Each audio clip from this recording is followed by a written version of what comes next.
सभी विद्यार्थियों को मेरा नमस्कार। आशा करता हूँ आप सभी विद्यार्थियाँ अपने घरों में स्वस्थ और सुरक्षित होंगे। आज हम मन्नू भंडारी जी से लिखित आत्मकथा एक कहानी यह भी कि बाघ दो पढ़ने जा रहे हैं। पिछले कक्षा में हमने मन्नू भंडारी जी के जन्म के बारे में पढ़ा, उनके पिताजी के व्यक्तित्व के बारे में पढ़ा और उनके पिताजी इंदौर से अजमेर क्यों आ गए थे, पिताजी का व्यक्तित्व विशेषता क्या क्या है, ऐसा कौन सा व्यक्तित्व विशेषता है जिनमें से कुछ विशेषताओं को मन्नू भंडारी जी ने अपने व्यक्तित्व में उतारा, पिताजी का बर्ताव कैसा था, पिताजी के ऐसा कौन सा बर्ताव है जिससे मन्नू भंडारी जी के व्यक्तित्व में हीन भावना की ग्रंथि पैदा हुई, मतलब इन्फीरियरिटी कॉम्प्लेक्स, हीन भावना की ग्रंथि पैदा हुई। मन्नू भंडारी जी ने अपनी माँ को बेपढ़ी लिखी व्यक्तित्व विहीन क्यों कहा, इन सभी विचारों को हमने पिछले क्लास में पढ़ा है। आज हम पढ़ने जा रहे हैं मन्नू भंडारी जी के बचपन और खेल, मतलब मन्नू भंडारी जी बचपन में अपने दोस्तों के साथ, अपने सहेलियों के साथ, अपने भाई बहनों के साथ बचपन में क्या क्या खेल खेले, इसके बारे में हमें पढ़ने के लिए मिलेगा। और पड़ोस कल्चर, मन्नू भंडारी जी ने पड़ोस कल्चर के बारे में क्या कहा और उन्होंने अपना उपन्यास महाभोज का जिक्र उन्होंने इस आत्मकथा में क्यों किए, और मन्नू भंडारी जी के जो पिता थे वो हमेशा रसोई घर को बटियारखाना क्यों कहते थे और हमेशा मन्नू से आग्रह करते थे कि तुम रसोई घर से दूर ही रहे, ऐसा क्यों कहते थे, और हिंदी प्राध्यापिका शीला अग्रवाल जी का प्रभाव मन्नू भंडारी जी के व्यक्तित्व में और उनके साहित्यिक जीवन में किस प्रकार पड़ा, इन सभी विचारों को आज हम पढ़ने जा रहे हैं। सबसे पहले मन्नू भंडारी जी अपने परिवार के बारे में बताते हुए कहती है कि 5 भाई बहनों में सबसे छोटी मैं मतलब कौन है यहाँ पे, मन्नू भंडारी जी। सबसे बड़ी बहन की शादी के समय में शायद 7 साल की थी, मतलब बड़ी बहन थी, उनकी शादी हुई तब मन्नू भंडारी जी की उम्र कितनी थी, 7 साल की थी। यहाँ पर बड़ी बहन का नाम यहाँ पर जिक्र नहीं किया गया है। और उसकी धुंधली सी याद ही मेरे मन में है, मतलब उनके साथ बिताया गया जो यादें हैं वो आज भी थोड़ी थोड़ी यादें मेरे मन में आज भी बसा है। लेकिन अपने से 2 साल बड़ी बहन सुशीला और मैंने घर के बड़े से आंगन में बचपन में सारे खेल खेले, मतलब जिस प्रकार आपने भी बचपन में अपने दोस्तों के साथ, अपने सहेलियों के साथ बहुत सारे खेल खेले होंगे, ठीक है, उसी तरह मन्नू भंडारी भी अपने बहन के साथ बड़े से आंगन में बहुत सारे खेल खेले। वो बताती है, सतोलिया, लंगड़ी टांग, पकड़म पकड़ाई, काली टीलो, तो कमरों में गुड्डे गुड़ियों की ब्याह भी रचाए पास पड़ोस की सहेलियों के साथ। सो मन्नू भंडारी अपने बहन के साथ क्या क्या खेल खेले हैं, सतोलिया मतलब लगोरी खेला, लंगड़ी टांग मतलब एक टांग को लंगड़ी करके दूसरे खिलाड़ियों को पकड़ना, पकड़म पकड़ाई, काली टीलो कैचिंग गेम भी खेले, और कमरे में अपने पास पड़ोस के सहेलियों के साथ गुड्डे गुड़ियों की ब्याह भी रचाए। यो खेलने को हमने भाइयों के साथ गिल्ली डंडा भी खेला और पतंग उड़ाने, कांच पीसकर मांझा सूतने का भी काम किया, लेकिन उनकी गतिविधियों का दायरा घर के बाहर ही अधिक था और हमारा सीमा थी घर। सो ना केवल मन्नू भंडारी जी अपनी बहन के साथ खेले और अपने आसपास के सहेलियों के साथ खेला, बल्कि उन्होंने अपने भाइयों के साथ भी खेला है। क्या क्या खेल खेले हैं, जैसे कि गिल्ली डंडा, जो गिल्ली डंडा भी खेला, ज़्यादातर जो गांव के बच्चे ज़्यादातर यहाँ खेलते हुए नज़र आते हैं, शहर के बच्चे कम खेलते हैं, ठीक है। और पतंग उड़ाना मतलब क्या है, काइट मतलब गाड़ी पटा, कांच पीसकर मांझा सूतने का काम भी किया, मतलब कांच को पूरा पीसकर उस कांच को मैदा या क्या है गोंद में मिला के क्या है, पतंग की जो मांझा होता है ना, धागा, उसमें से चिपकाया जाता है। बाद में क्या करते हैं, जब पतंग ऊपर उड़ जाता है तब दूसरों का पतंग को क्या करता है, काट देता है। यहाँ जो खेल है नॉर्थ इंडिया में ज़्यादातर खेला जाता है। और कांच पीसकर मांझा सूतने का काम भी किया, लेकिन उनकी गतिविधियों का जो दायरा घर के बाहर ही अधिक रहता है। तो मन्नू कहती है जो पतंग उड़ाना, गिल्ली डंडा खेलना, कांच पीसकर मांझा सूतने का काम, वो सब कुछ जो गतिविधियां हैं, जो एक्टिविटीज़ है, वो कहाँ पर चलता है? ज़्यादातर घर से बाहर। लेकिन मन्नू कहती है हमारी सीमा थी घर। मतलब मन्नू के जो पिता थे वो खुले स्वभाव के व्यक्ति थे, लेकिन लड़कियों को आज़ादी देने की पक्ष में नहीं थे। वो नहीं चाहते थे कि लड़कियां घर से बाहर जाकर खेले या कुछ अस्तित्व बनाए।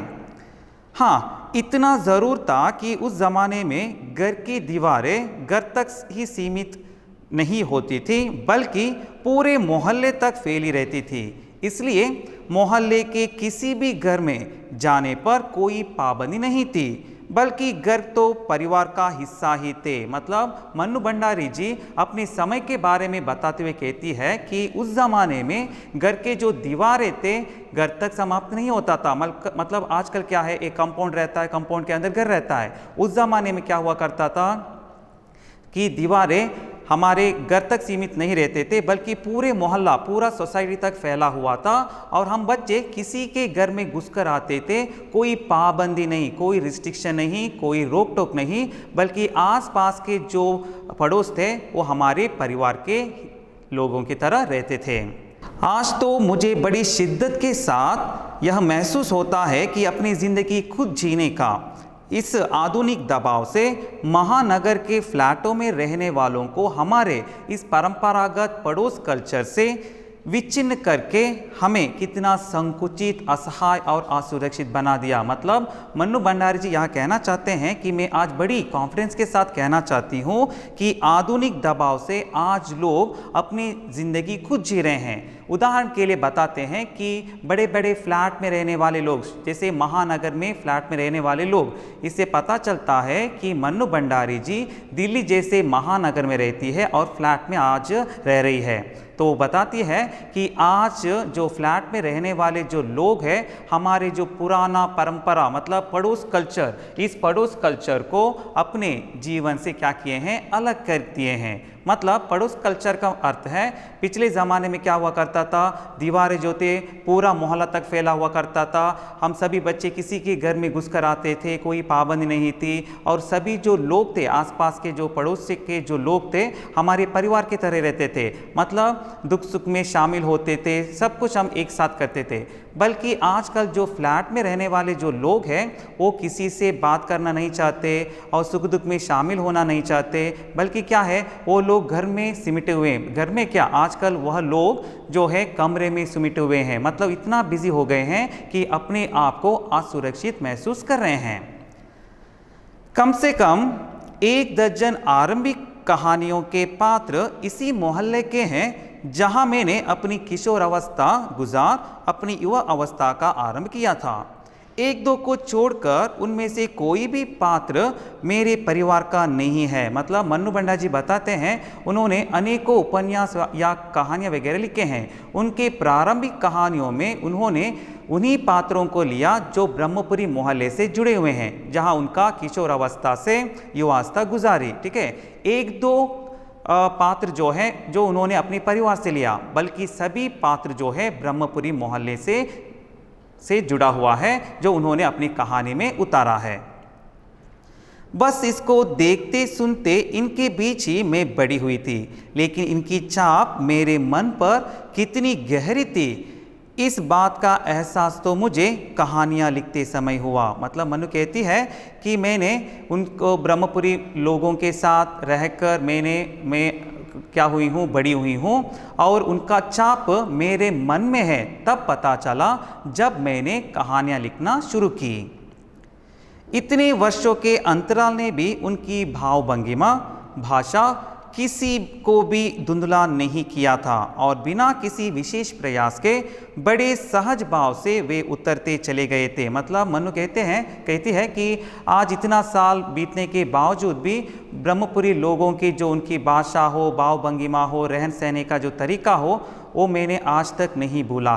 ठीक है, वो बताती है उसी समय के दास साहब अपने व्यक्तित्व की अभिव्यक्ति के लिए अनुकूल परिस्थितियां पाते ही महाभोज, अंडरलाइन करके रखिए, महाभोज उपन्यास का जिक्र उन्होंने अपनी आत्मकथा में किए हैं। महाभोज में इतने वर्ष बाद कैसे एकाएक जीवित उठे, यह मेरे लिए भी आश्चर्य का विषय था एक सुखद आश्चर्य। मतलब मन्नू भंडारी जी कहते हैं कि उनके जो उपन्यास है महाभोज, उसमें एक पात्र लिए हैं, उस पात्र का नाम है दा साहब, जो उनके पड़ोस में रहते हैं, जिनका व्यक्तित्व को उन्होंने देखा है। उन्हीं व्यक्तित्व को उन्होंने क्या किया, अपने उपन्यास महाभोज में अभिव्यक्ति भी किए हैं। साथ ही साथ वो कहते हैं कि इतने वर्ष बीतने के बाद भी मैं जब उस उपन्यास को खुलकर पढ़ लेती हूँ, तब एकाएक दास साहब जो है मेरे सामने जीवित उठते हैं। ऐसा लगता है उन्हें देखकर मैं बहुत खुश हो जाती हूँ। मतलब एक प्रकार का आश्चर्य है, एक सुखद आश्चर्य।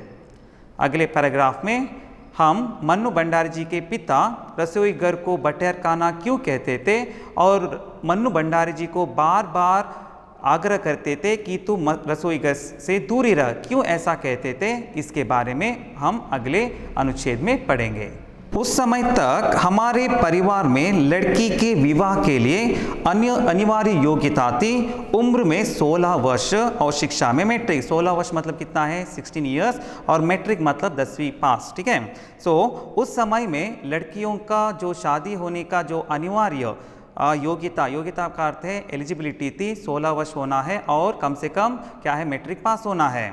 सन 1944 में सुशीला ने यह योग्यता प्राप्त की और शादी करके कोलकाता चली गई। मतलब 1944 में मन्नू भंडारी जी से 2 साल बड़ी जो बहन थी ना सुशीला, उसकी शादी हुई और वो शादी करके कहाँ चली गई, कलकत्ता चली गई। दोनों बड़े भाई भी आगे पढ़ाई के लिए बाहर चले गए। मतलब सुशीला शादी करके कोलकाता चली गई और क्या है, दोनों जो भाई थे वो भी आगे पढ़ाई करने के लिए दूसरा शहर चले गए, आउट ऑफ स्टेशन चले गए। इन लोगों की छत्र छाया के हटते ही पहली बार मुझे नए सिर से अपने वजूद का एहसास हुआ। तो मन्नू बताती है यहाँ कि आज मुझे पहली बार मेरी वजूद का, मतलब मेरे अस्तित्व का, मेरे हैसियत का, मेरे वैल्यूज़ का आज पहली बार मुझे पता चला। पिताजी का ध्यान भी पहली बार मुझ पर केंद्रित हुआ। मतलब आज पहली बार पिताजी की दृष्टि किस पर पड़ी, मन्नू भंडारी जी पर पड़ी। लड़कियों का जिस उम्र में स्कूली शिक्षा के साथ साथ सुगाड़ गृहिणी और कुशल पाक शास्त्री बनने के नुस्ख जुटाए जाते थे। नुस्ख का अर्थ है आइडिया। पिताजी का आग्रह था कि मैं रसोई घर से दूरी रहूं। पिताजी का आग्रह क्या था, रसोई घर से दूरी रहना। रसोई घर को वो बटियर खाना कहते थे। रसोई घर को, किचन को वो क्या कहते थे, बटियर खाना कहते थे। और उनके हिसाब से वह रहना अपनी क्षमता और प्रतिभा को भट्टी में झोंकना था।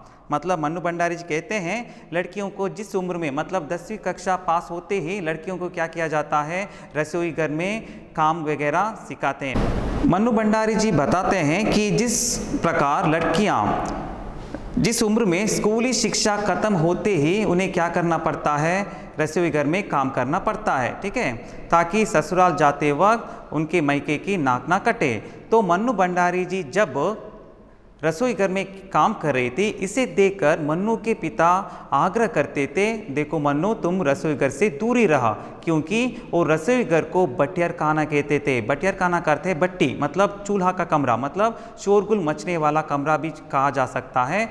मन्नू के पिता के अनुसार अपनी प्रतिभा और अपनी क्षमता को भट्टी में झोंकने के बराबर था। ठीक है, तो आगे कहते हैं घर के आए दिन विभिन्न राजनीतिक पार्टियों के जमावड़े होते थे और जमकर बहसें होती थी। मतलब घर में क्या हुआ करता था, राजनीतिक पार्टियों के लोग आते थे, जमकर बहसें होती थी। बहसें मतलब चर्चा होते थे, डिस्कशन होते थे, आर्ग्यूमेंट होते थे, सब कुछ होते थे। इसलिए होते थे कि मन्नू के जो पिता थे कांग्रेस पक्ष से जुड़े हुए थे, इसलिए राजकीय लोग जो थे उनके घर पर आते थे, बहसें वगैरह चलता था।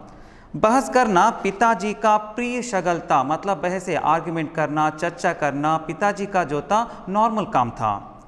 चाय पानी या नाश्ता देने जाती तो पिताजी मुझे भी वही बैठने को कहते थे। मतलब घर में कोई नहीं था, माँ थी, वो हमेशा रसोई घर में सिमटी हुई थी, घर से बाहर नहीं जाती थी, कमरे में रहती थी।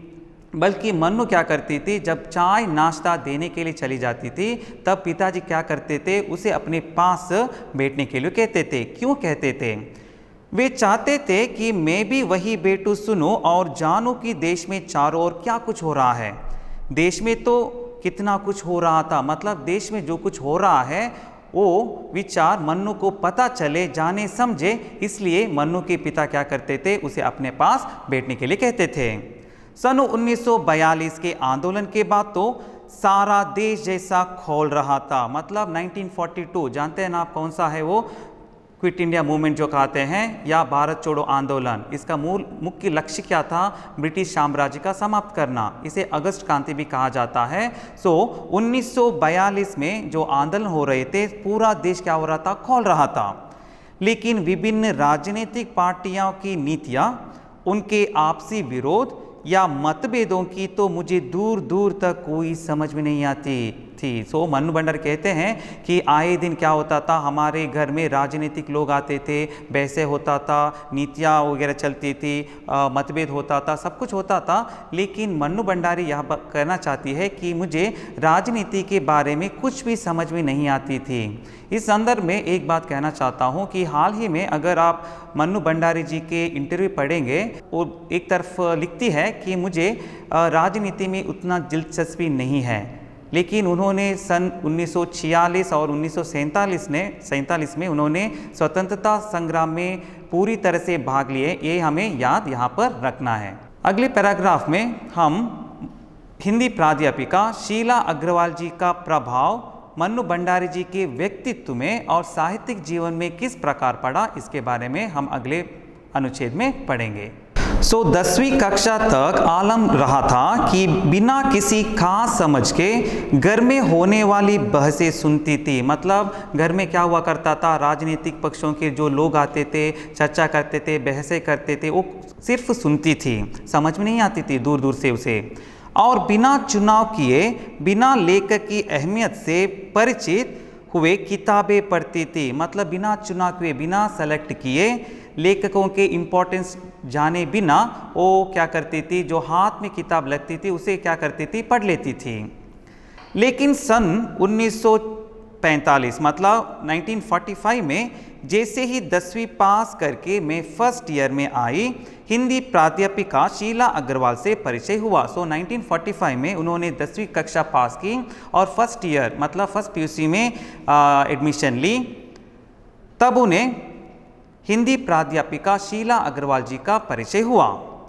Savitri girls high school, school का नाम क्या है, सावित्री गर्ल्स हाई स्कूल, जहां मैंने कखरा सीखा। मतलब मैंने ठीक तरह से काका की जो है, मैंने सबसे पहले वही ठीक तरह से सीखा। एक साल पहले ही कॉलेज बना हुआ था, मतलब 21 साल हुआ था, एक साल पहले ही उस कॉलेज को मान्यता मिली थी। वे इसी साल नियुक्त हुई थी, मतलब जिस साल मन्नू भंडारी जी फर्स्ट ईयर में दाखिला लिए, उसी समय शीला अग्रवाल जी वहाँ पर नियुक्त हुए, अपॉइंटमेंट हुए। उन्होंने बाकायदा साहित्य की दुनिया में प्रवेश करवाया। बाकायदा मतलब नियम अनुसार या कहते हैं एज ए रूटीन, वो क्या उन्होंने क्या किया, मन्नू भंडारी जी को साहित्य जीवन में प्रवेश करवाया। मात्र पढ़ने को चुनाव करके पढ़ने में बदला, खुद चुन चुन कर किताबें दी। मतलब क्या है, मन्नू भंडारी जी को ना केवल वो प्रोत्साहित करती थी, बल्कि खुद लाइब्रेरी जाके अच्छे अच्छे किताबों को लेकर आती थी और मन्नू भंडारी जी को पढ़ने के लिए दे देती थी। पढ़ी हुई किताबों पर बहसें की तो मतलब जो पढ़ी हुई किताबों पर दोनों बैठ के क्या करते थे, बहसें करते थे, चर्चा करते थे। इन 2 साल बीतने ना बीते, इन 2 सालों में मन्नू भंडारी जी ने शरद प्रेमचंद से बढ़कर जैनेन्द्र, आगे यशपाल, भगवती चरण वर्मा तक फैल गई और फिर तो फैलती चली गई। मतलब हिंदी साहित्य का जो दिग्गज माना जाता है, प्रेमचंद, जैनेन्द्र, आगे यशपाल, भगवती चरण वर्मा, उनकी सभी किताबों को पढ़ी उन्होंने। उस समय जैनेन्द्र जी की छोटे छोटे सरल सहज वाक्यों वाली शैली ने बहुत आकृष्ट किया। बहुत आकृष्ट करने का अर्थ इंटरेस्ट करना, मतलब जैनेन्द्र जी की जो छोटे छोटे कहानियाँ थे ना, उसमें सरल सरल वाक्य थे। वह सरल वाक्य जो है मन्नू भंडारी जी को बहुत पसंद आए थे। सुनीता उपन्यास बहुत अच्छा लगा था।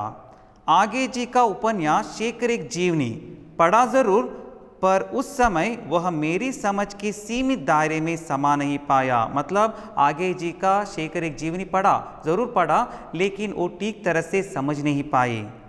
कुछ साल बाद नदी के द्वीप पढ़ा और इस कदर बांधा कि उसी झोंक में शेखर एक जीवनी फिर से पढ़ गई कुछ समझ के साथ। मतलब दोबारा उन्होंने क्या किया, नदी के द्वीप पढ़ा, नदी के द्वीप पढ़ने के बाद दोबारा उन्होंने शेखर एक जीवनी पढ़ा कुछ समझ के साथ, तब उन्हें ठीक तरह से समझ आई।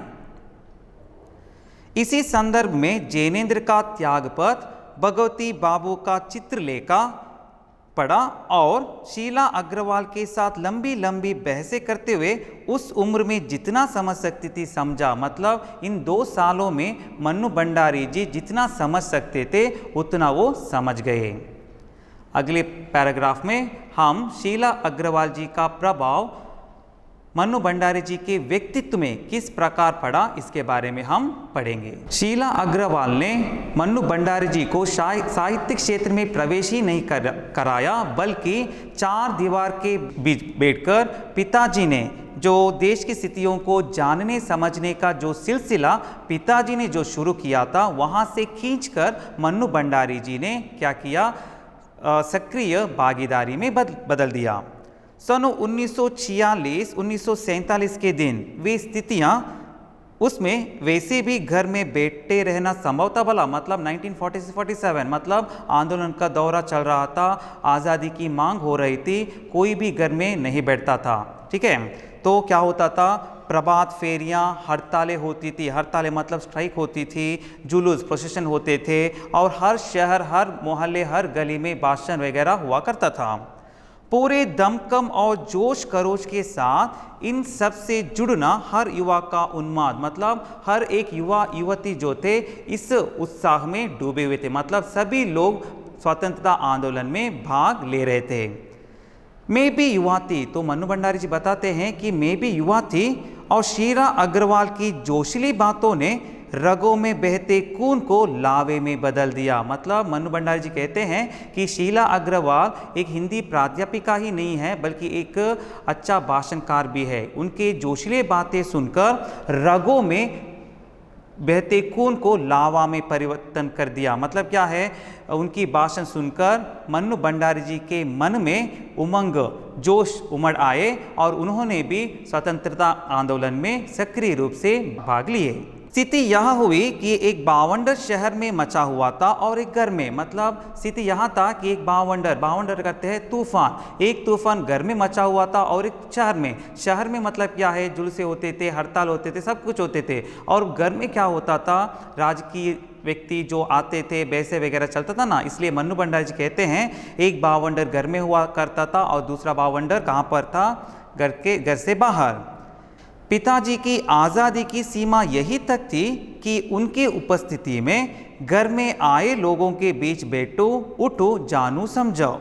मतलब मन्नू यहाँ बताना चाहती है कि उनके पिताजी थे जो खुले विचार के व्यक्ति थे, शिक्षा को अधिक महत्व देते थे, लेकिन लड़कियों को आज़ादी देने के पक्ष में नहीं थे। वो चाहते थे कि मन्नू घर से बाहर ना जाए, घर पे ही रहकर देश की स्थितियों को जाने समझे।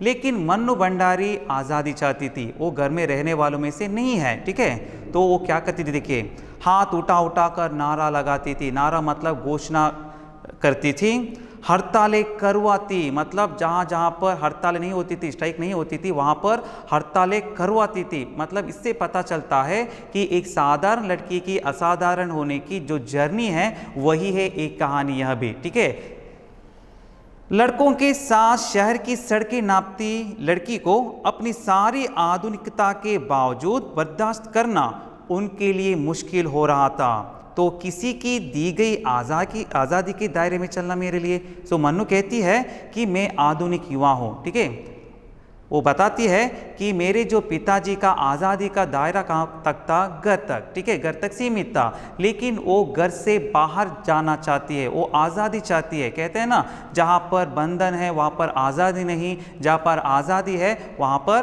बंधन नहीं। ठीक है, तो वो चाहती थी कि वो आज़ाद पंछी की तरह बाहर उड़ना चाहती थी।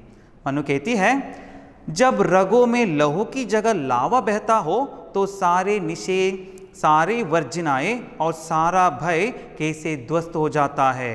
मतलब मनु कहती है जब रगों में जोश उमड़ आता है तब सारी जो निषेध है, पाबंदी है, रोक टोक है, बंधन है, वो सब कुछ क्या हो जाता है, ध्वस्त हो जाता है, मतलब नष्ट हो जाता है। यह तभी जाना और अपने क्रोध से सबको तरतरा देने वाले पिताजी से टक्कर लेने का जो सिलसिला तब शुरू हुआ था।